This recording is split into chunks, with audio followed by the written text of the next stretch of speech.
Welcome back to Black Culture Talks. I'm your girl, Kim, aka Kim with the Gems.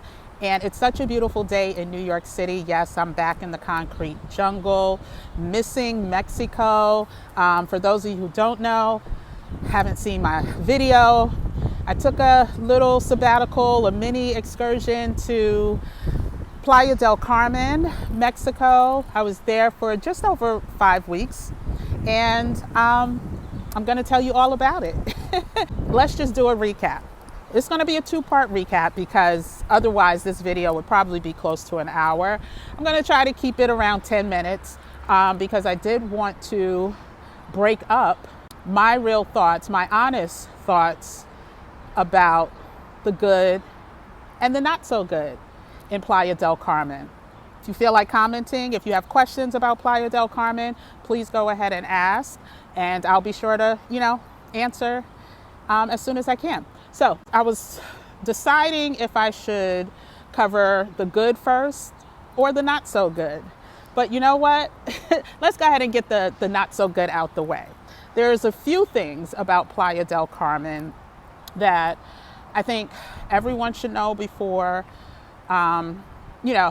taking that journey there. I did a video a couple months back about no more winters. I love New York. I'm a New Yorker. I love summers in New York. I love the energy of New York. But the last couple of years have made me really realize that I need to start thinking about living a softer life. My new motto is I'm not just reclaiming my time, I'm reclaiming my mind. And reclaiming my mind means, frolicking, doing more frolicking and doing things that pleases my spirit. So that was the catalyst or the reason why I decided to, instead of taking a week or two vacation for my birthday, I did a 5-week getaway and spent most of the time exclusively in Playa del Carmen.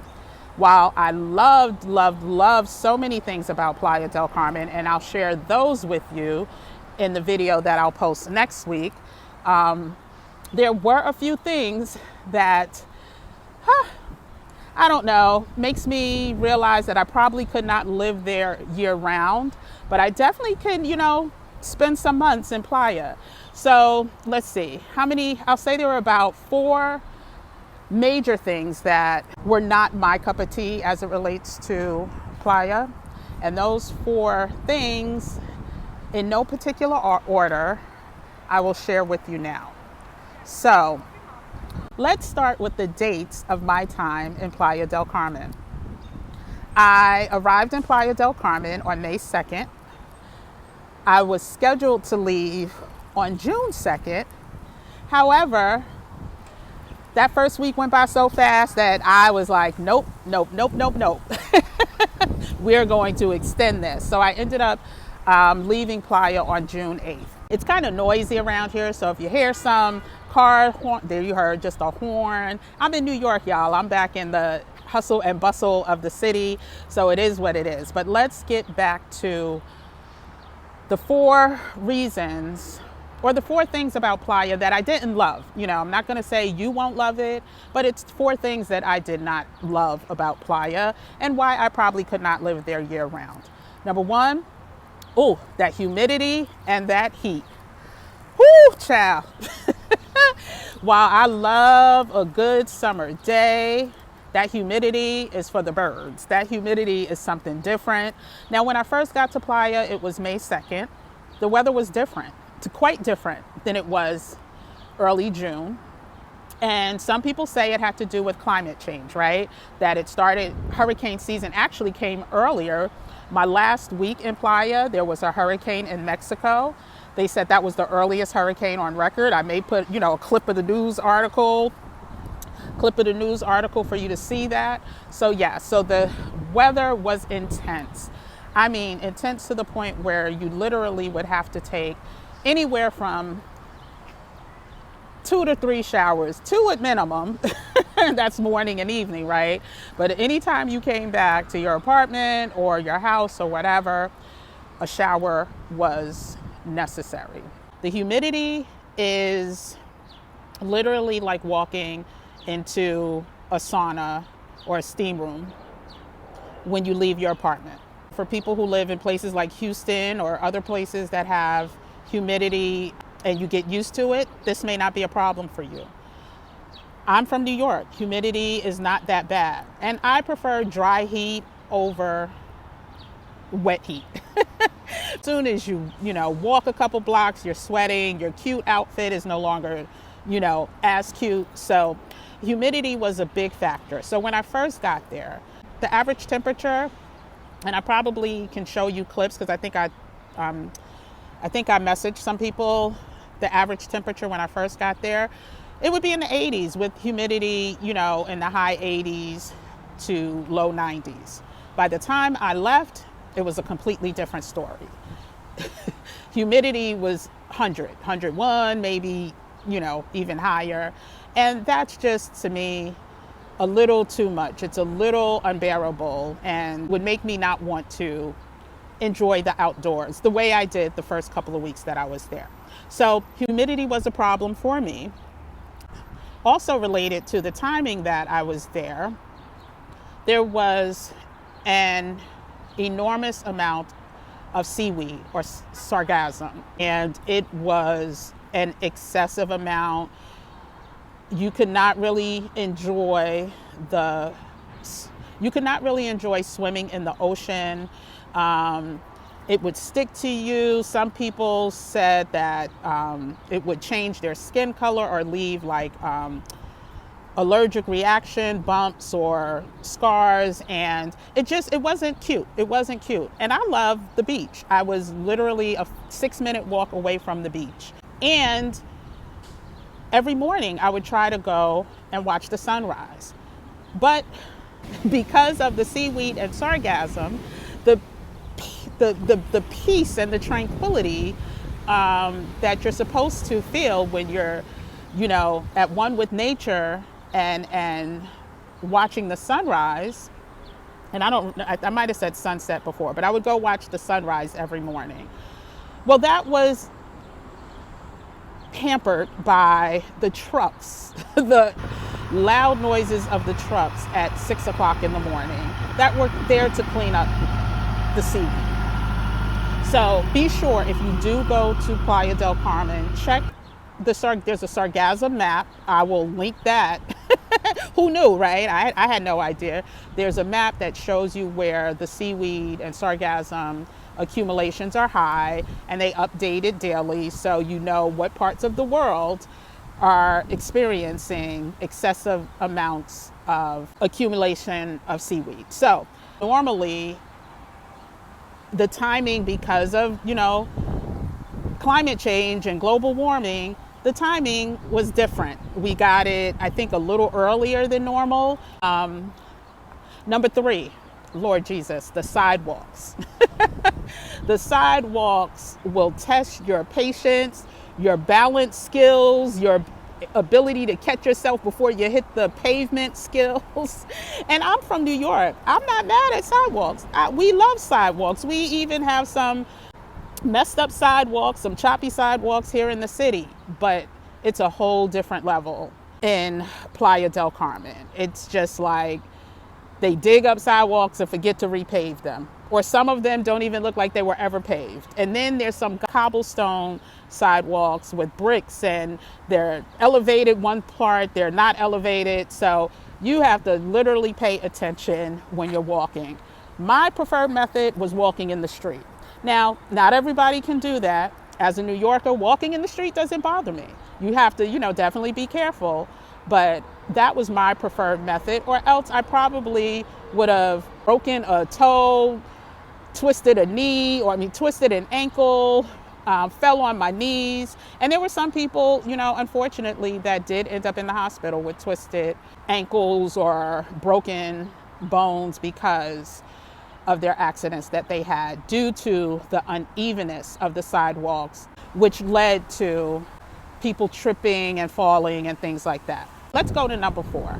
Number 4 for me, and again, this is just the first of 2 videos. The second video will tell everything that I loved about Playa del Carmen, which was a lot. The 4th issue for me, and it's so small, but I don't know. If you go to a restaurant and you don't finish your food, you literally have to pay for a to-go container. Now, the to-go container is probably like 5 cents or something like that. So that's something like in New York, if you drink bottled water, you pay 5 cents for it. If you go to a store now and if you buy groceries, most people bring reusable bags, or else you have to pay for bags to pack your groceries. I get that. I'm okay with that. But I feel if you're going out to dinner, just go ahead and pack away without passing on that cost to your customer. It's also a deterrent in New York when you buy bottled water, so that you return your recycled products, and that, you know, there's no pollution or there's less pollution. People are more inclined to return their bottles and get that nickel back. So yeah, so I get the deterrent factor, but when you go out to dinner, is it really necessary to charge your customer? Or when you go out to eat, let me stop saying dinner, whenever you go out to eat, you're required to pay for that recycled to-go box or container that your food comes in. And I just thought that was, and it may happen in other countries. I haven't experienced that yet, other than in Playa del Carmen, Mexico. So noisy. But for the fifth and final, for me in Playa del Carmen, there's just not a big enough community of single Black men. And as someone who grew up as the only girl with 2 brothers, lots of male cousins, I can appreciate some male energy. Without that, what do they, yin and yang? It's lacking. Now, this was my experience over 5 weeks. I've spoken to some other people there, and it seems to be spot on. But again, it's a place that I had more great experiences than, or more positive experiences than negative. So now, to recap the 5 reasons why Playa del Carmen could not be my year-round home. The humidity.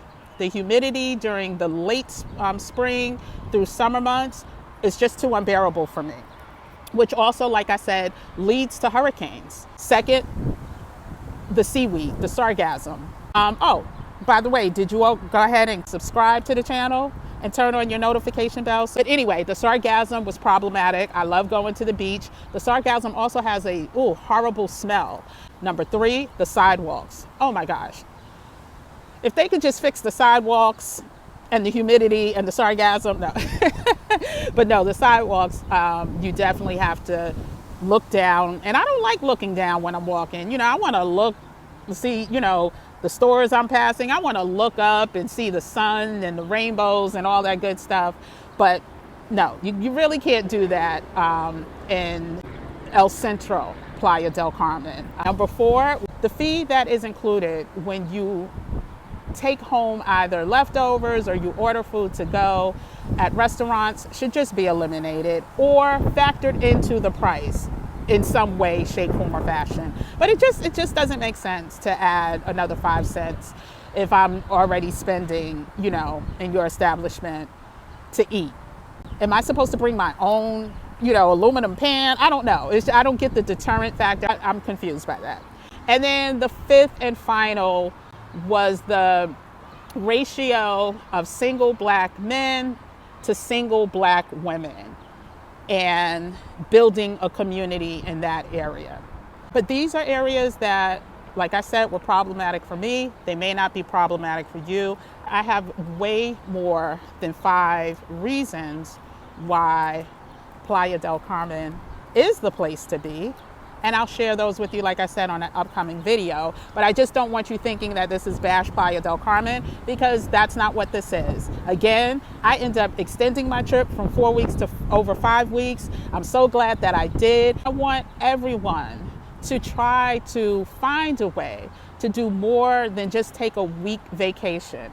Try to go someplace and sit still for at least 2 to 3 weeks so you can really immerse yourself with the culture. You can also really see how different life can be. If you just go someplace for 1 week, you're lit. You're doing the excursions, you're, you know, getting up super early in the morning, you're, you know, going to bed super late at night or early in the morning if you're out at the rooftop bars and stuff like that. So make it a goal to try to find a way. I know it's not easy. It's definitely not easy. I will say the work from home situation has made it a lot easier for more people. So if you can, please try to spend more time at one destination, your preferred destination, and experience the culture. I'm so glad that I did. It was the first time that I stayed still as long as I did now.